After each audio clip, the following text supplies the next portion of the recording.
This weekend, 3 students very close to me celebrated their college graduations. Brace Clement at the University of Wisconsin, Amelia Lumpkin at Davidson College, and Whitney Horn at the Illinois Institute of Technology. These 3 young people represent the best and brightest this country has to offer. Congratulations, Brace, Amelia, and Whitney. I am extremely proud of you. They are just 3 of the thousands of students across the country who celebrated their college graduations this weekend. It's a joyous time that for some is also a nervous time because more students than ever are walking across the stage weighed down by student loan debt. The cost of a college degree has increased by more than 1,000% in the last 30 years, according to a report by the Center for American Progress. 2/3 of students who earn 4-year degrees graduate with an average student loan debt of more than $25,000, according to the report. Today, 37 million students are facing student loan debt, and the total student loan debt burden tops $1.1 trillion.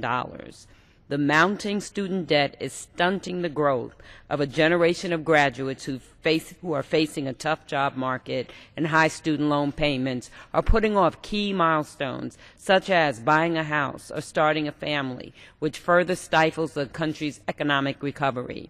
The problem is most acute among students of color, with 81% of African American students graduating in debt compared to 64% of white students. And not only are more black students graduating with debt, they are graduating with higher levels of debt. According to the report, 27% of black bachelor degree recipients have more than $30,000 in debt compared to 16% of their white counterparts. It is against this backdrop that student loan rates are set to double on July 1st. A Republican bill being considered this week would have student loan interest rates change year to year based on the 10-year Treasury note, a move that could push rates as high as 7.4%. This is unacceptable. Raising interest rates on student loans would be pricing out students out of the American dream. At a time when a college degree is more vital than ever to national and global competitiveness, we would be putting the goals of attaining a degree further out of reach of our young people, particularly young people of color. Our students, many of whom have graduated to find themselves unemployed or underemployed, are already struggling to pay back loans at the current rate level and are facing years, and in some cases decades, of loan payments ahead. Raising the rates on students who are already struggling to make ends meet is just wrong, counterproductive, and will have a chilling effect on future generations of students who will be forced to forego an education due to skyrocketing cost. We should be opening more avenues to a college education for young people, not slamming the door shut in their faces.